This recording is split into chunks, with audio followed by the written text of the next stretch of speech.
ಈ lovers day ನಿಮ್ಮ ಹುಡುಗಿದು WhatsApp ನಿಮ್ಮಲ್ಲಿ ಬರಬೇಕು, ನಿಮ್ಮ ವಾಟ್ಸಪ್ಪು ನಿಮ್ಮ ಹುಡುಗಿ ಇದಕ್ಕೆ ಹೋಗ್ಬೇಕು. ನಿಜವಾದ ಪ್ರೀತಿ ಮಾಡೋರು ಇದನ್ನ ಮಾಡ್ತಾರೆ. ಇಲ್ಲ ಅಂದ್ರೆ ಪಾರ್ಕಲ್ಲೋ ಬೀಚಲ್ಲೋ ಎಲ್ಲೋ ಕುತ್ಕೊಂಡು ಕುಚು ಕುಚು ಮಾಡ್ತಾ ಇರ್ತಾರೆ. 5 ಸ್ಟಾರ್ ಹೋಟ್ಲ್ ಇದೆ, ನಮಗೆ ತುಂಬಾ ಚೆನ್ನಾಗಿದೆ, ಇಲ್ಲೇ ಶುರು ಹಚ್ಕೊಳ್ಳೋಣ, ಕಮಾನ್.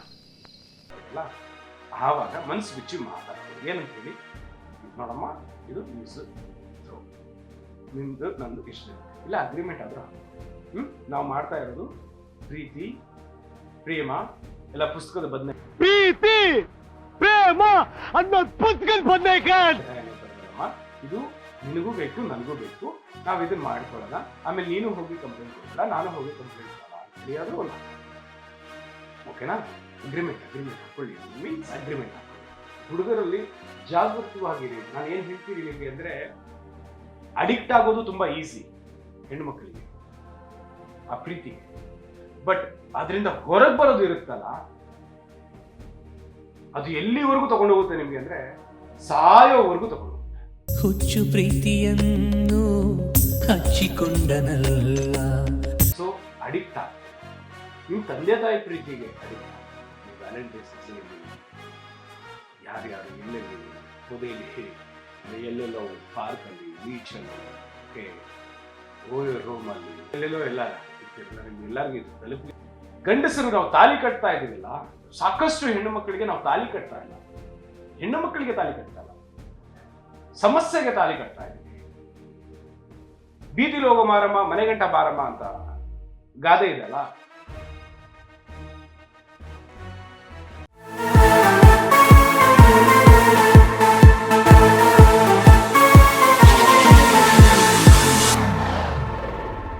ಎಲ್ರಿಗೂ ನಮಸ್ಕಾರ. ನಾನು ವಿ.ಟಿ. ಸೂರ್ಯ ಮಾತಾಡ್ತಾ ಇದ್ದೀನಿ. ಗಂಡನ ಪರ್ಮಿಷನ್ ಇಲ್ದಿರ ಹೆಂಡತಿ ತಂದೆ ತಾಯಿ ಮನೆಗೋ ಅಥವಾ ಅವರ ಸಂಬಂಧಿಕರ ಮನೆಗೂ ಹೋದ್ರೆ 3 ತಿಂಗಳು ಜೈಲು. ಖುಷಿಯಾಗಿದಲ್ಲ ಕೇಳಕ್ಕೆ? ಆದರೆ ಇದು ನಮ್ಮ ಭಾರತ ದೇಶದಲ್ಲಿ ಇಲ್ಲ. ಇದು ಜಾರಿಗೆ ತಂದಿರೋದಿಲ್ಲಂದ್ರೆ ಆಫ್ಘಾನಿಸ್ತಾನಲ್ಲಿ ತಾಲಿಬಾನ್ ನಲ್ಲಿ ಇದನ್ನ ಜಾರಿಗೆ ತಂದಿದ್ದಾರೆ. ಆ ಒಂದು ಕಂಟ್ರಿಲಿ ಇದು ಅತಿ ಶೀಘ್ರದಲ್ಲಿ ನಮ್ಮ ಭಾರತ ದೇಶಕ್ಕೂ ಕೂಡ ನಾನು ತರ್ತೀನಿ ಅನ್ನೋದು ನಾನು ನಿಮಗೆ ಮಾತು ಕೊಡ್ತಾ ಇದ್ದೀನಿ. ಓಕೆ, ಒಂದು. ಎರಡನೇದು, ಬೇರೆ ಬೇರೆ ದೇಶಗಳಲ್ಲೆಲ್ಲ ಬಂದ್ಬಿಟ್ಟು ಹೆಂಗೆ ಈ 10 ಜನ 20 ಜನ ಸೇರಿ ಒಂದು ಹೆಣ್ಣು ಮಗಳನ್ನ ರೇಪ್ ಮಾಡಿ ಕೊಂದಾಕ್ತಾರಲ್ಲ, ಅವ್ರಿಗೆ ನಡು ರಸ್ತೆಯಲ್ಲಿ ಕಟ್ಟಾಕಿ ಬಟ್ಟೆ ಬಿಚ್ಚಿ ಸುಟ್ಟಾಕ್ತಾರಲ್ಲ, ಅದು ಕೂಡ ನಮ್ಮ ಭಾರತ ದೇಶಕ್ಕೆ ಅತಿ ಶೀಘ್ರದಲ್ಲೇ ತರ್ತೀವಿ. ಬರೀ ಹೆಣ್ಣು ಮಕ್ಕಳಿಗೆ ಅಂತ ಇಲ್ಲ, ಗಂಡು ಮಕ್ಕಳು ಕೆಲವೊಬ್ರು ಇದ್ದಾರಲ್ಲ, ಅವರು ತಿದ್ಕೊಳ್ಳಿ. ಹೆಣ್ಣು ಮಕ್ಕಳಿಗೆ ಎಚ್ಚರಿಕೆಯನ್ನ ನೀಡ್ತಾ ಇದ್ದೀನಿ. ಇವತ್ತು ಲವರ್ಸ್ ಡೇ. ಓಕೆ, ಸೊ ಲವರ್ಸ್ಗಳೆಲ್ಲ ಕದ್ದು ಮುಚ್ಚಿ ಎಂಜಾಯ್ ಮಾಡ್ತಿರ್ತೀರಿ, ಕೆಲವೊಬ್ರು ನೋವಲ್ಲಿರ್ತೀರಿ, ಅಯ್ಯೋ ಇಂಥ ದಿನ ನಮ್ಮ ಲವರು ನಮ್ಮ ಜೊತೆಲಿ ಇಲ್ಲ ಅಂತ ಹೇಳಿ. ಸೊ ಅವ್ರಿಗೆಲ್ಲ ನಾನು ಅತಿ ಶೀಘ್ರದಲ್ಲಿ ನಮ್ಮ ಭಾರತ ದೇಶಕ್ಕೆ ಯಾವ ರೀತಿ ಎಲ್ಲ ಕಾನೂನುಗಳನ್ನ ತರ್ತಾ ಇದ್ದೀನಿ ಅನ್ನೋದನ್ನ ನಿಮ್ಮ ಮುಂದೆ ನಾನು ಒಂದೊಂದೇ ಹೇಳ್ತೀನಿ. ಸೊ ನಾನು ಯಾವ್ಯಾವ ದೇಶದಲ್ಲಿ ಯಾವ್ಯಾವ ರೀತಿ ಕಾನೂನುಗಳಿದೆ, ಅನುಕೂಲಗಳಿದಾವೆ, ನಮ್ಮ ದೇಶದಲ್ಲಿ ಯಾವುದಿಲ್ಲ, ಅದೆಲ್ಲ ಬರಬೇಕು ಅನ್ನೋದು ನೋಡಿ. ಇವಾಗ ಹೆಂಡತಿ ಬಂದ್ಬಿಟ್ಟು ಗಂಡನ ಮನೆಯಿಂದ ತವರು ಮನೆಗೋ ಅಥವಾ ಸಂಬಂಧಿಕರ ಮನೆಯಲ್ಲೋ ಹೋದ್ರೆ, ವಿತೌಟ್ ಪರ್ಮಿಷನ್ ಹೋದ್ರೆ ಅವರಿಗೆ 3 ತಿಂಗಳು ಜೈಲು. ಓಕೆನಾ? ಸೊ ಇದು ಬಂದ್ಬಿಟ್ಟು ವಿತೌಟ್, ಅಂದ್ರೆ ಎಲ್ಲಿ ಹೋಗ್ತಾರೋ ಏನ್ ಮಾಡ್ತಾರೋ ಯಾರಿಗ್ ಗೊತ್ತು. ತಂದೆ ತಾಯಿ ಮನೆಗೆ ಹೋಗ್ತೀನಿ ಅಂತ ಹೇಳ್ಬಿಟ್ಟು ಅಲ್ಲಿ ಬೇರೆ ಅನೈತಿಕ ಸಂಬಂಧ ಇರ್ಬೋದು. ಬಟ್ ಆ ಸರ್ಕಾರಕ್ಕಂತೂ ನಾನು ಧನ್ಯವಾದ ಹೇಳ್ತೀನಿ. ನಿಜವಾಗ್ಲೂ ಆಫ್ಘಾನಿಸ್ತಾನ್ ಅಲ್ಲಿ ತಾಲಿಬಾನ್ ಸರ್ಕಾರಕ್ಕೆ ನಾನು ಒಂದು ಧನ್ಯವಾದ ಹೇಳಕ್ ಇಷ್ಟಪಡ್ತೀನಿ. ಅಂಡ್ ಅದೇ ರೀತಿ ಆ ಸರ್ಕಾರ ಅಲ್ಲಿ ಇರುವಂತ ಕಾನೂನನ್ನ ನಮ್ಮ ಭಾರತ ದೇಶಕ್ಕೂ ಅತಿ ಶೀಘ್ರದಲ್ಲೇ ನಾನು ತರ್ತೇನೆ. ನಾನು ಯಾವ್ದೊಂದು 1-2 ವಿಡಿಯೋ ಹಾಕೊಂಡು ಕುತ್ಕೊಂಡಿದ್ದೀನಿ ಅಂತ ಅನ್ಕೋಬೇಡಿ. ಅಂಡರ್ ವರ್ಕಿಂಗ್ ಏನೇನ್ ಮಾಡ್ತಾ ಇದ್ದೀನಿ, ಹಗಲು ರಾತ್ರಿ ನಿಜ ಹೇಳ್ಬೇಕಾದ್ರೆ ದಿನಕ್ಕೆ 1 ಅವರ್ 2 ಅವರ್ ಮಲಗ್ತಾ ಇದ್ದೀನಿ. ಓಕೆ, ಸೊ ಇದನ್ನ ಏನ್ ಮಾಡ್ಬೇಕು, ಯಾವ ರೀತಿ ಗಂಡಸರು ನೆಮ್ಮದಿಯಾಗಿ ಬದುಕಬೇಕು. ಅಂಡ್ ನಾನು ನಿಮ್ಗೆ ಸುಮಾರು ಆಡಿಯೋದಲ್ಲಿ ವಿಡಿಯೋದಲ್ಲಿ ಹೇಳಿದ್ದೀನಿ. ನಾನು ಎತ್ತಿರೋ ರೆಕಾರ್ಡ್ ಪ್ರಕಾರ 88.7% ಬಂದ್ಬಿಟ್ಟು ಹುಡುಗಿರು ಸುಳ್ಳು ಕೇಸನ್ನ ಹುಡುಗರ ಮೇಲೆ ಹಾಕ್ತಾ ಇರೋದು, ಗಂಡಸರ ಮೇಲೆ ಹಾಕ್ತಾ ಇರೋದು, ಶೋಷಣೆಗೆ ಒಳಗಾಗಿರೋದು ಇಲ್ಲಿ ಭಾರತ ದೇಶದಲ್ಲಿ ನಂಬರ್ 1 ಸ್ಥಾನದಲ್ಲಿ ಇರೋದು. ಇಡೀ ವಿಶ್ವದಲ್ಲೇ ನಂಬರ್ 1 ಸ್ಥಾನದಲ್ಲಿ ಸುಳ್ಳು ಕೇಸುಗಳು ದಾಖಲೆ ಆಗ್ತಾ ಇರೋದು ಗಂಡಸರ ಮೇಲೆ ಅಂತ ಹೇಳಿ ಅಂದ್ರೆ ಅದು ಯಾವ ದೇಶಪ್ಪ ಅಂತ ಹೇಳಿದ್ರೆ ನಮ್ಮ ಭಾರತ ದೇಶ. ಹೆಮ್ಮೆಯಿಂದ ಹೇಳ್ಕೋಬಹುದು ನಾವು.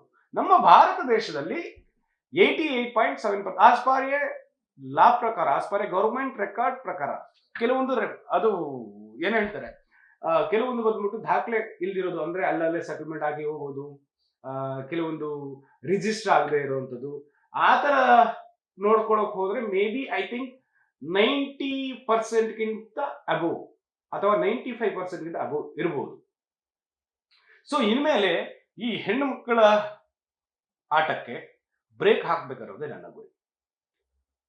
ಅದರಲ್ಲಿ ಬಹಳ ಖುಷಿ ಆಗುವಂತ ವಿಚಾರ ಏನು ನನಗೆ ಅಂತ ಹೇಳಿದ್ರೆ, ಸಾಕಷ್ಟು ಹೆಣ್ಣು ಮಕ್ಕಳು ತಾಯಂದಿರು ನನಗೆ ಫೋನ್ ಮಾಡಿ, ನೀವು ಮಾಡ್ತಾ ಇರೋ ಕೆಲಸ ಒಳ್ಳೆ ಕೆಲಸ ಅಂತ ಹೇಳ್ತೀರಲ್ಲ, ನಿಮ್ಗೆಲ್ಲ ನಿಜವಾಗ್ಲೂ ನಿಮ್ಮ ಪಾದಗಳಿಗೆ ಎಲ್ಲರ ಪಾದಗಳಿಗೂ ನಮಸ್ಕಾರ. ಯಾಕಂದ್ರೆ ಇಲ್ಲಿ ಹೆಣ್ಣು ಮಕ್ಕಳು ಇಲ್ಲಿವರೆಗೂ ನಾವೇನೇ ಮಾಡಿದ್ರು ನಡೆಯುತ್ತೆ ಅಂತೇಳಿ ಯಾರ್ಯಾರೆಲ್ಲ ಮೆರಿತಾ ಇದ್ದಾರಲ್ಲ, ಮೆರೆದ್ರಲ್ಲ, ಅವ್ರಿಗೆಲ್ಲ ಫುಲ್ ಸ್ಟಾಪ್ ಇಡ್ಬೇಕು ಅನ್ನೋದೇ ನನ್ನ ಗುರಿ. ನೀವು ಹುಡುಕಾಡ್ಕೊಂಡು ಬನ್ನಿ, ಒಬ್ಬ ಗಂಡಸು ಬಂದ್ಬಿಟ್ಟು ಏನೂ ಮಾಡಿರಲ್ಲ, 1-2 ಕೇಸ್ ಇರುತ್ತೆ, ಅವನಿಗೆ ರೌಡಿ ಶೀಟ್ ಮಾಡಿರ್ತಾರೆ. ಒಬ್ಬ ಹೆಣ್ಣು ಮಗಳ ಮೇಲೆ 20 ಕೇಸ್ 30 ಕೇಸ್ ಇದ್ರು ಅದನ್ನ ರೌಡಿ ಶೀಟ್ಗೆ ಹಾಕಲ್ಲ. ಯಾಕೆ ಸ್ವಾಮಿ? ಹೆಣ್ಣಿಗೊಂದು ಕಾನೂನು, ಗಂಡಿಗೊಂದು ಕಾನೂನು. ಇದು ನಮ್ಮ ಭಾರತ ದೇಶದಲ್ಲಿ ಯಾವ ರೀತಿಗೆ ಶೋಷಣೆಗೆ ಒಳಗಾಗಿದ್ದೀವಿ ನಾವು ಗಂಡಸರು ಅಂತ ಹೇಳಿದ್ರೆ, ನಿಜವಾಗ್ಲೂ ಇನ್ಮೇಲೆ ನಾನು ಹೇಳೋದು, ಪುರುಷ ರಕ್ಷಣಾ ಆಯೋಗ ನಿಮ್ಗಂತ ಇದೆ.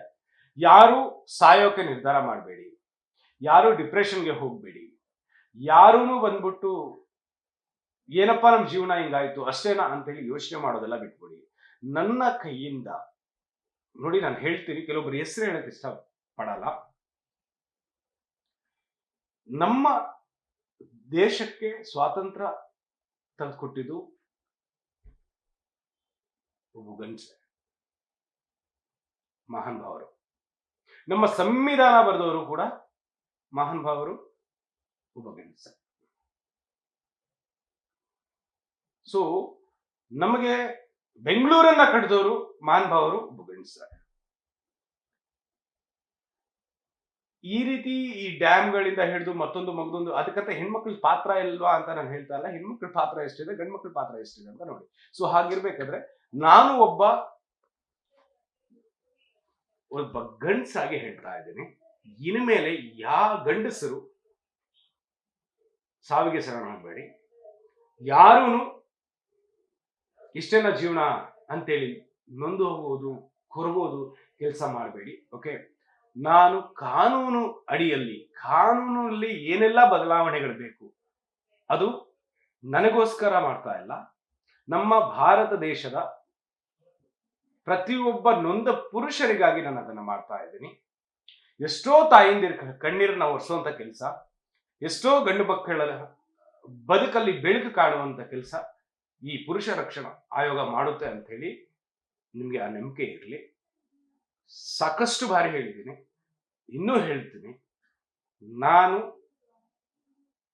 ಕೈ ಹಿಡಲ್ಲ, ಹಿಟ್ರೆ ಬಿಡಲ್ಲ. ಹೆಜ್ಜೆ ಇಟ್ಟಿದ್ದೀನಿ, ನನ್ನ ಒಂದೊಂದು ಹೆಜ್ಜೆಲೂ ನಿಮ್ಮ ಬೆಂಬಲ ಇರಬೇಕು. ಅಂಡ್ ಮೋಸ್ಟ್ ಪ್ರಾಬಬ್ಲಿ ನಾನು ನಿಮ್ಮ ಹತ್ರ ಕೇಳ್ಕೊಳ್ಳೋದು, ನನ್ನ ಇದು ಮನವಿ ನಿಮ್ಗೆಲ್ಲ, ನಾನು ಯಾವತ್ತೂ ಯಾರ ಹತ್ರನೂ ಏನೂ ಮನವಿ ಮಾಡಿಲ್ಲ. ಈಗ ಒಂದು ಬಹಳ ಮುಖ್ಯವಾಗಿ ಒಂದು ಮನವಿ ಮಾಡ್ಕೊಳ್ತೀನಿ. ಈ V2 ಪುರುಷ ರಕ್ಷಣಾ ಆಯೋಗ ಅಂತ ಏನಿದೆ ಅಲ್ಲ ಚಾನಲ್, ಯೂಟ್ಯೂಬ್ ಅಲ್ಲಿ ಸಬ್ಸ್ಕ್ರೈಬ್ ಮಾಡಿ, ಫೇಸ್ಬುಕ್ ಅಲ್ಲಿ ಫಾಲೋ ಮಾಡಿ, ಇನ್ಸ್ಟಾಗ್ರಾಮ್ ಅದು ಶೀಘ್ರದಲ್ಲಿ ಕ್ರಿಯೇಟ್ ಆಗುತ್ತೆ, ಅದರಲ್ಲೂ ನೋಡಿ. ನೀವು ನನಗೆ ಎಷ್ಟು ಬೆಂಬಲ ಕೊಡ್ತೀರೋ, ನೀವು ನನಗೆ ಎಷ್ಟು ರೆಸ್ಪಾನ್ಸ್ ಕೊಟ್ಟು, ನೀವು ಎಷ್ಟು ಧ್ವನಿ ಎತ್ತುತ್ತೀರೋ, ನಾನು ಅಷ್ಟು ಬೇಗ ನಾನೇನೆಲ್ಲ ಪ್ಲಾನ್ ಮಾಡಿದ್ದೆ. ನಾನು ಒಂದು ನಿಮ್ಮ ಹತ್ರ ಇನ್ನೂ ಬಿಚ್ಚಿಡ್ಲಿಲ್ಲ. ನನ್ನ ಬೈಲಾದಲ್ಲಿ ಏನಿದೆ, ನಾನು ಯಾರಿಗಾರಿಗೆ ಏನೇನು ಪತ್ರಗಳು ಬರ್ತಿದ್ದೀನಿ, ಏನಂತ ರಿಪ್ಲೈ ಬಂದಿದೆ, ನಾನು ಯಾರಿಗೂ ಹೇಳಿಲ್ಲ. ಹೇಳ್ತೀನಿ, ಅದೆಲ್ಲ ಯಾವಾಗ ಹೇಳ್ತೀನಿ ಅಂತ ಹೇಳಿದ್ರೆ, ನಮ್ಗಂತ ಒಂದು ಸ್ವಾತಂತ್ರ್ಯ ಬರುತ್ತೆ. ಈಗಲೂ ಹೇಳ್ತೀನಿ, ನಾನು ಭಾರತ ದೇಶ ಏನಾಗಿದೆ ಅಂತ ಹೇಳಿದ್ರೆ, ಬ್ರಿಟಿಷ್ ಅವರಿಂದ ಸ್ವಾತಂತ್ರ್ಯನ ಕಿತ್ತು ಹೆಣ್ಣು ಮಕ್ಕಳಿಗೆ ಕೊಟ್ಟಿರುವಂತ ಕೆಲಸ ಮಾಡಿದ್ದಾರೆ. ಈಗ ಪಾಪ ಅವ್ರಿಗೆ ಯಾವಾಗೆಲ್ಲ ಗೊತ್ತಿರಲಿಲ್ಲ ಹೆಂಗಿದೆ. ಆಮೇಲೆ ಗಂಡಸರು ನಾವು ತಾಲಿ ಕಟ್ತಾ ಇದೀವಿಲ್ಲ, ಸಾಕಷ್ಟು ಹೆಣ್ಣು ಮಕ್ಕಳಿಗೆ ನಾವು ತಾಲಿ ಕಟ್ತಾ ಇಲ್ಲ, ಹೆಣ್ಣು ಮಕ್ಕಳಿಗೆ ತಾಲಿ ಕಟ್ತಾ ಇಲ್ಲ, ಸಮಸ್ಯೆಗೆ ತಾಲಿ ಕಟ್ತಾ ಇದೀವಿ. ಬೀದಿಲಿ ಹೋಗೋ ಮಾರಮ್ಮ ಮನೆಗಂಟ ಬಾರಮ್ಮ ಅಂತ ಗಾದೆ ಇದೆಯಲ್ಲ. ಸೊ ಆ ಥರ ಹೆಣ್ಮಕ್ಳನ್ನ ನಮ್ಮ ಜೀವನದಲ್ಲಿ ವೆಲ್ಕಮ್ ಮಾಡಿಕೊಂಡು ಅವರಿಂದ ಗಂಡಸರು ನೊಂದೋಗ್ತಾ ಇದ್ದೀವಿ, ಕೊರಗ್ತಾ ಇದ್ದೀವಿ. ಇದೆಲ್ಲ ಫುಲ್ ಸ್ಟಾಪ್ ಆಗಬೇಕು. ನನ್ನ ದೃಷ್ಟಿ, ನನ್ನ ಗುರಿ, ನನ್ನ ಕಾನ್ಸೆಪ್ಟ್ ಒಂದೇ. ಈ ಹೆಣ್ಣು ಮಕ್ಕಳಿಗೆ, ಕೆಟ್ಟ ಹೆಣ್ಣು ಮಕ್ಕಳಿಗೆ, ಕೆಟ್ಟ ಗಂಡಸರಿಗೆ ಏನೆಲ್ಲ ಶಿಕ್ಷೆ ಆಗುತ್ತಲ್ಲ, ಆ ಶಿಕ್ಷೆ ಹೆಣ್ಣು ಮಕ್ಕಳಿಗೂ ಆಗಬೇಕು. ಹೆಣ್ಣು ಮಕ್ಕಳು ಬದಲಾಗಬೇಕು. ದೇಶ ಒಳ್ಳೆ ರೀತಿಯಲ್ಲಿ ಇರಬೇಕು. ಗಂಡಸರು ಸಮಾಜದಲ್ಲಿ ತಲೆ ಎತ್ತಿ ಬಾಳಬೇಕು, ಬದುಕಬೇಕು, ನೆಮ್ಮದಿಯಿಂದ ಇರಬೇಕು. ಅದೇ ರೀತಿ ಒಳ್ಳೆ ಹೆಣ್ಣು ಮಕ್ಕಳಿಗೂ ನ್ಯಾಯ ದೊರಕಬೇಕು. ಈ ಇಂಪ್ಲೂಯೆನ್ಸು ಮತ್ತೊಂದು ಮಗ್ದೊಂದು ಅನ್ನೋದು ಎಲ್ಲದಕ್ಕೂ ಬ್ರೇಕ್ ಆಗಬೇಕು. ಅದು ಯಾರೇ ಆಗಿರ್ಲಿ, ರಾಜಕಾರಣಿಗಳೇ ಆಗಿರ್ಲಿ, ರಾಜಕಾರಣಿಗಳಿಗೆ ಆಕ್ಚುಲಿ ಬೇರೆಯವ್ರದ್ದು ಸಿಡಿ ಬಿಡೋದ್ರಲ್ಲೇ ಬ್ಯುಸಿ ಇದ್ದಾರೆ. ಈ ಪೊಲೀಸ್ ಡಿಪಾರ್ಟ್ಮೆಂಟ್ ಅಲ್ಲಿ ಕೆಲವೊಬ್ರು ಇದರಲ್ಲೇ ಬ್ಯುಸಿ ಇದ್ದಾರೆ ಕೆಲವೊಬ್ರು. ಯಾಕಂದ್ರೆ ಅವ್ರು ಕೋಟಿ ಕೋಟಿ ಕೊಟ್ಟು ಬಂದಿರ್ತಾರಲ್ಲ ಪಾಪ, ಅದರಲ್ಲಿ ಬ್ಯುಸಿ ಇದ್ದಾರೆ. ಬಟ್ ನಾನು ಈ ಭಾರತ ದೇಶದ ಪುರುಷರ ನೆಮ್ಮದಿ ಅವ್ರಿಗೆ ತಲುಪಿಸೋದಕ್ಕಾಗಿ ಬ್ಯುಸಿ ಇದ್ದೇನೆ. ಹಾಗಾಗಿ ನನಗೆ ನಿಮ್ಮೆಲ್ಲರ ಬೆಂಬಲ ಬೇಕು. ಎಲ್ಲರಿಗೂ ಏನು ಹೇಳೋದು, Valentine's day. Okay, happy Valentine's day. ಎಲ್ಲರಿಗೂ ಪ್ರೇಮಿಗಳ ದಿನಾಚರಣೆಯ ಶುಭಾಶಯಗಳು. ಪ್ರೇಮಿಗಳ ದಿನಾಚರಣೆಯ ಶುಭಾಶಯಗಳು. ಹೆಂಗೆ ಹೇಳ್ಬೇಕು, ಏನು ನಿಜವಾದ ಪ್ರೀತಿ ಯಾರು ಮಾಡಿದಾರೋ ಬಕ್ರಾಗ್ಬಿಡ್ರಿ. ಈಗಲೂ ಹೇಳ್ತಾ ಇದ್ದೀನಿ, ನೋಡಿ, ಹಿನ್ನೆಲೆ ನೋಡಿ, ವಾಟ್ಸಪ್ ಚೆಕ್ ಮಾಡಿ. ನಾನು ನಿಜವಾಗ್ಲೂ ಓಪನ್ ಆಗಿ ಹೇಳ್ತೀನಿ, ನೀವೊಂದು ಕೆಲಸ ಮಾಡಿ. ಈ ಲವರ್ಸ್ ಡೇಗೆ ನಿಮ್ಮ ಹುಡುಗಿದು ವಾಟ್ಸಪ್ಪು ನಿಮ್ಮಲ್ಲಿ ಬರಬೇಕು, ನಿಮ್ಮ ವಾಟ್ಸಪ್ಪು ನಿಮ್ಮ ಹುಡುಗಿರು ಇದಕ್ಕೆ ಹೋಗ್ಬೇಕು. ಇದು ಏನೋ ವ್ಯಾಲೆಂಟೈನ್ಸ್ ಡೇಗೆ ನಿಜವಾದ ಪ್ರೀತಿ ಮಾಡೋರು ಇದನ್ನ ಮಾಡ್ಕೊಳ್ಳಿ. ಇಲ್ಲ ಅಂದ್ರೆ ಪಾರ್ಕಲ್ಲೋ ಬೀಚಲ್ಲೋ ಎಲ್ಲೋ ಕುತ್ಕೊಂಡು ಮಾಡಿ. ಈ ಕುಚು ಕುಚು ಮಾಡ್ತಾ ಇರ್ತೀರಲ್ಲ, ಆವಾಗ ಮನ್ಸು ಬಿಚ್ಚಿ ಮಾತಾಡ್ಕೊಳ್ಳಿ. ಏನಂತ ಹೇಳಿ, ನೋಡಮ್ಮ ಇದು ಯೂಸ್ ಥ್ರೋ, ನಿಂದು ನಂದು ಇಷ್ಟು ದಿನ, ಇಲ್ಲ ಅಗ್ರಿಮೆಂಟ್ ಆದ್ರೂ ಹಾಕೊಳ್ಳಿ. ನಾವು ಮಾಡ್ತಾ ಇರೋದು ಪ್ರೀತಿ, ಪ್ರೇಮ ಎಲ್ಲ ಪುಸ್ತಕದ ಬದನೆಕಾಯಿ ಅನ್ನೋ ಥರದಲ್ಲಮ್ಮ. ಇದು ನಿನಗೂ ಬೇಕು, ನನಗೂ ಬೇಕು, ನಾವು ಇದನ್ನ ಮಾಡ್ಕೊಳ್ಳೋಣ. ಆಮೇಲೆ ನೀನು ಹೋಗಿ ಕಂಪ್ಲೇಂಟ್ ಕೊಡ್ಬೇಡ, ನಾನು ಹೋಗಿ ಕಂಪ್ಲೇಂಟ್ ಕೊಡೋಣ ಅಂತ ಹೇಳಿ ಆದ್ರೂ ಒಂದು ಹಾಕೊಳ್ಳಿ. ಓಕೆನಾ? ಅಗ್ರಿಮೆಂಟ್ ಹಾಕೊಳ್ಳಿ. ಮೀನ್ಸ್ ಅಗ್ರಿಮೆಂಟ್ ಹಾಕೊಳ್ಳಿ. ಓಕೆ. ಸೊ ಅದು ಬಿಟ್ಟು ಚಿನ್ನ ರನ್ನ ಬನ್ನ ಅನ್ಕೊಂಡು ಚಿನ್ನ ಕೊಡೋದು, ಬಂಗಾರ ಕೊಡೋದು, ಬೆಳ್ಳಿ ಕೊಡೋದು, ನಾಳೆ ದಿನ ಮೋಸ ಹೋಗ್ಬಿಟ್ಟೆ ಅಂತ ಹೇಳಿ ಕಣ್ಣೀರು ಹಾಕೊಳ್ಳೋದು, ಏನ್ ಮಾಡ್ಬೇಕು ಅಂತ ಹೇಳಿ ದಿಕ್ಕು ತೋರಿಸದೇ ಇದ್ದಾಗ ತಂದೆ ತಾಯಿಗೆ ನೋವು ಕೊಡೋದು, ಅದೆಲ್ಲ ಮಾಡಬೇಡಿ. ಅಂಡ್ ಮೋರ್ ಓವರ್ ಇನ್ನೊಂದು ವಿಷಯ ಅಂತ ಹೇಳಿದ್ರೆ, ನಾನು ಹಂಬಲ್ ರಿಕ್ವೆಸ್ಟ್ ಮಾಡ್ಕೊಳ್ತಾ ಇರೋದು, ಹುಡುಗರಲ್ಲಿ ನಿಮ್ಗೊಂದು 3 ಜನ 4 ಜನ ತಂಗಿದಿರು ಅಕ್ಕದಿರು ಇರ್ತಾರೆ, ಇಲ್ಲಾಂದ್ರೆ ತಂಗಿದಿರು ಇರ್ತಾರೆ, ತಂದೆ ತಾಯಿ ಇರ್ತಾರೆ, ಒಂದು 4-5 ಜನ ಒಂದು ಕುಟುಂಬದಲ್ಲಿ ನಿಮ್ಮನ್ನೇ ನಂಬ್ಕೊಂಡಿರ್ತಾರೆ ರೀ. ಓಕೆ, ಇದು ಹುಡುಗರ್ಗಲ್ಲ, ಅದು ಹುಡುಗಿರ್ಗೆ ಬರ್ತೀನಿ. ಹುಡುಗಿರಲ್ಲಿ ನಾನು ಮನವಿ ಮಾಡ್ಕೊಳ್ಳೋದು, ಹುಡುಗಿರಲ್ಲಿ ಎಲ್ಲಾ ಹುಡುಗಿರಲ್ಲೂ ನಾನು ಮನವಿ ಮಾಡ್ಕೊಳ್ಳೋದು ಏನಂತ ಹೇಳಿದ್ರೆ, ನೀವು ಹುಡುಗರು ಲವ್ ಮಾಡ್ತಾ ಇದ್ದೀರಾ, ಅವನಿಗೆ 4 ಜನನೋ 3 ಜನನೋ ತಂಗಿದಿರಿದ್ದಾರೆ, ವಯಸ್ಸಾದ ಅಮ್ಮ ಅಪ್ಪಂದಿರಿರ್ತಾರೆ. ನೀನ್ ಲವ್ ಮಾಡ್ತಿದ್ಯಾ, ಇವತ್ತು ಎಂಜಾಯ್ ಮಾಡ್ತಿದ್ಯಾ, ನಿನ್ ಖುಷಿಗೋಸ್ಕರ ಅವ್ನಿಗೆ ಹೆಂಗ್ ಬೇಕೋ ಅವ್ನು ಬೆಳೆಸ್ಕೊಳ್ತೀಯ. ಅವನು ಫುಲ್ ಅಂಡ್ ಫುಲ್ ಮಿಂಗಲ್ ಆಗ್ಬಿಡ್ತಾನೆ. ಬಟ್ ನಾಳೆ ದಿನ ನೀನು ಅವ್ನು ಸಿಗ್ಲಿಲ್ಲ ಅಂದ್ರೆ ಅವ್ನು ಸಾವಿಗೆ ಶರಣಾಗ್ತಾನೆ. ಆ ಸಾವಿಗೆ ಶರಣಾಗೋದ್ರ ಜೊತೆಗೆ ಅವ್ರದ್ದು ಯಾರಿಗೆ ತಂಗಿದಿರಿಗೆ ಮದುವೆ ಮಾಡಿಸ್ಬೇಕು, ಎಜುಕೇಶನ್ ಕೊಡಿಸ್ಬೇಕು ಅಂತ ಎಲ್ಲ ಇವನ್ ಮೇಲೆ ಡಿಪೆಂಡ್ ಆಗಿರುತ್ತಲ್ಲ. ಫ್ಯಾಮಿಲಿ ತಂದೆ ತಾಯಿನ ಸಾಕೋದು ಇಲ್ಲ, ಆ ಫ್ಯಾಮಿಲಿ ಬೀದಿ ಪಾಲಾಗುತ್ತೆ. ಸೊ ಹಂಗಾಗಿ ದಯವಿಟ್ಟು ಪ್ರೀತಿ ಮಾಡೋರಿದ್ರೆ ಮಾತ್ರ, ಐ ಮೀನ್ ನಿಜವಾದ ಪ್ರೀತಿ ಮಾಡೋರು, ಮದುವೆ ಆಗೋ ತರ ಇದ್ರೆ ಮಾತ್ರ ಪ್ರೀತಿ ಮಾಡಿ, ಇಲ್ಲ ಅಂದ್ರೆ ಬೇಡ. ಯಾವುದೇ ಕಾರಣಕ್ಕೂ ಅದನ್ನ ಮಾಡಬೇಡಿ. ಟೈಮ್ ಪಾಸ್ಗೋಸ್ಕರ ಅವ್ರ ಜೀವನದಲ್ಲಿ ಹಾಳು ಮಾಡಬೇಡಿ, ಅವ್ರ ಜೀವನ ಹಾಳು ಮಾಡಬೇಡಿ. ಯೋಚನೆ ಮಾಡಿ. ಹಾಗೆ ಎಲ್ಲ ಹೆಣ್ಣು ಮಕ್ಕಳು ಕೆಟ್ಟವರು ಅಂತ ನಾನು ಹೇಳ್ತಾ ಇಲ್ಲ. 90% ಹೆಣ್ಮಕ್ಳು ಕೆಟ್ಟವರಾಗಿ ಬಿಟ್ಟಿದ್ದಾರೆ. ಸೊ ಅವ್ರ ಬದುಕು ಬಗ್ಗೆ ಸ್ವಲ್ಪ ಯೋಚನೆ ಮಾಡಿ. ಬೀದಿ ಬರಾಗುತ್ತೆ ಇಲ್ವಾ ಓಪನ್ ಆಗಿ ಹೇಳ್ಬೋದು. ಆಮೇಲೆ ಇನ್ನೊಂದು, ನಾನ್ ಹುಡುಗರಲ್ಲಿ ಜಾಗೃತವಾಗಿರಿ. ನಾನು ಏನ್ ಹೇಳ್ತೀನಿ ನಿಮ್ಗೆ ಅಂದ್ರೆ, ಅಡಿಕ್ಟ್ ಆಗೋದು ತುಂಬಾ ಈಸಿ ಹೆಣ್ಣು ಮಕ್ಕಳಿಗೆ ಆ ಪ್ರೀತಿಗೆ, ಬಟ್ ಅದರಿಂದ ಹೊರಗೆ ಬರೋದು ಇರುತ್ತಲ್ಲ, ಅದು ಎಲ್ಲಿವರೆಗೂ ತಗೊಂಡೋಗುತ್ತೆ ನಿಮ್ಗೆ ಅಂದ್ರೆ ಸಾಯೋವರೆಗೂ ತಗೊಂಡೋಗುತ್ತೆ. So addict ಆಗ್ಬೇಡಿ. ನಿಮ್ ತಂದೆ ತಾಯಿ ಪ್ರೀತಿಗೆ ಅಡಿಕ್ಟ್ ಆಗಿ, ನಿಮ್ ಕುಟುಂಬದವ್ರ ಪ್ರೀತಿಗೆ ಅಡಿಕ್ಟ್ ಆಗಿ. ಅದಕ್ಕಂತ ಈ ಹುಡುಗಿ ಪ್ರೀತಿಗೆ ಅಡಿಕ್ಟ್ ಆಗ್ಲೇಬಾರ್ದ ಅಂತ ಹೇಳಿದ್ರೆ ನೋ, ಬೇಡ. ಯಾವಾಗ ಅಡಿಕ್ಟ್ ಆಗ್ತೀರಾ ಅಂತ ಹೇಳಿದ್ರೆ, ನೀವು ಪ್ರೀತಿ ಮಾಡೋದು ಒಂದು ಲಿಮಿಟ್ ಅಲ್ಲಿ ಇರ್ಲಿ. ನೀವು ಮದುವೆ ಆಗ್ತಿರಲ್ಲ ಅದೇ ಹುಡುಗಿನ 3 ಗಂಟೆ ಹಾಕ್ತಿರಲ್ಲ, ಅದ ನಂತರ ಅಡಿಕ್ಟ್ ಆಗಿ. ನನ್ ಬೇಡ ಅಂತ ಹೇಳಲ್ಲ. ತಂದೆ ತಾಯಿನ ಹೆಂಗ್ ಅಡಿಕ್ಟ್ ಆಗ್ತಿರೋ ಅದೇ ತರ ಹೆಂಡತಿಗೂ ಅಡಿಕ್ಟ್ ಆಗಿ. ಸೊ ಅಂಟಿಲ್, ದಯವಿಟ್ಟು ಯಾರು ಹುಡುಗರು ಅಡಿಕ್ಟ್ ಆಗಬೇಡಿ. ಓಕೆ. ಸೊ ಈ ವ್ಯಾಲೆಂಟೈನ್ಸ್ ಡೇಯಲ್ಲಿ ಯಾರ್ಯಾರು ಎಲ್ಲೆಲ್ಲಿ ಹೋದೆಯಲ್ಲಿ, ಎಲ್ಲೆಲ್ಲೋ ಪಾರ್ಕಲ್ಲಿ, ಬೀಚಲ್ಲಿ, ಓಕೆ, ಓಯೋ ರೂಮಲ್ಲಿ, ಎಲ್ಲೆಲ್ಲೋ ಎಲ್ಲ ಇರ್ತೀರಲ್ಲ, ನಿಮ್ಗೆ ಎಲ್ಲರಿಗೂ ಇದು ತಲುಪಲಿ ಅಂತ ಹೇಳಿ ಅರ್ಥ ಇದ್ದೀನಿ. ಸೊ ಪ್ಲೀಸ್ ಅರ್ಥ ಮಾಡ್ಕೊಳ್ಳಿ. ಓಕೆ. ಯಾಕಂದ್ರೆ ನೋವು ಅನ್ನೋದು ಇರುತ್ತೆ, ಯಾಕಂದ್ರೆ ಎಲ್ರಿಗೂ ಇರುತ್ತೆ. ಅದಕ್ಕೆ ಹೆಣ್ಮಕ್ಳಿಗೂ ಆ ಫೀಲಿಂಗ್ಸ್ ಇರುತ್ತೆ. ಹೆಣ್ಮಕ್ಳು, ನಾನೊಂದು 2-3 ಕೇಸಸ್ ಹ್ಯಾಂಡಲ್ ಮಾಡ್ತಾ ಇದ್ದೀನಿ.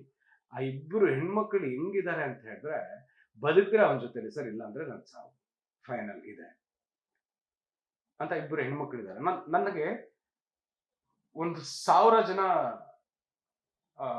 ಹುಡುಗರು ಈ ತರ ಇದ್ದಾರೆ ಅಂತ ಹೇಳಿ ಬಂದಾಗ, ನಾನು ಕೆಲವೊಂದು ಟೆಲಿಕಾಸ್ಟ್ ಮಾಡ್ತಾ ಇದ್ದೀನಿ, ಕೆಲವೊಂದು ಟೆಲಿಕಾಸ್ಟ್ ಮಾಡೋಕ್ಕೆ ಆಗಲ್ಲ. ಕೆಲವೊಂದು ವಿಚಾರಗಳು ಹೆಂಗಿರುತ್ತೆ ಅಂತ ಹೇಳಿದ್ರೆ, ಇದು ಬೇರೆ ದಾರಿಗೆ ಹೋಗ್ಬಾರ್ದು. ಅವಳು ಅಷ್ಟೆಲ್ಲ ಮಾಡಿದ್ದಾಳೆ, ನಾನು ಇಷ್ಟೆಲ್ಲ ಮಾಡಿರ್ಲಿಲ್ವಲ್ಲ ಅಂತೇಳಿ ಹೆಣ್ಮಕ್ಳ ಮೈಂಡ್ ಬರಬಾರ್ದು ಅನ್ನೋದಕ್ಕೋಸ್ಕರ ಕೆಲವೊಂದು ಭೀಕರವಾಗಿರೋದು ನಾನು ಬಿತ್ತರಿಸ್ತಾ ಇಲ್ಲ ಇಲ್ಲಿ ನಮ್ಮ ಚಾನಲ್ ಅಲ್ಲಿ. ಸೊ ಹಂಗಾಗಿ ನೀವೇನ್ ಮಾಡ್ತೀರಾ ಅಂತ ಹೇಳಿದ್ರೆ, ದಯಮಾಡಿ ಈ ಹೆಣ್ಮಕ್ಳಿಗೂ ಅಷ್ಟೇ, ಗಂಡಸರಿಗೆ ಹೇಳ್ತಾ ಇರೋದು, ಈ 1000 ಜನ ಕಾಲಲ್ಲಿ 1-2 ಹೆಣ್ಮಕ್ಳು ಬಂದಿದ್ದಾರೆ ಆಫೀಸ್ಗೆ, ದಿನ ಬರ್ತಿದ್ದಾರೆ. ಸೊ ಅವನಿಲ್ಲ ಅಂದ್ರೆ ನಾನು ಸತ್ತೋಗ್ಬಿಡ್ತೀನಿ ಅಂತ ಹೇಳಿ ಅವ್ರಿಗೆ ಮಹಿಳಾ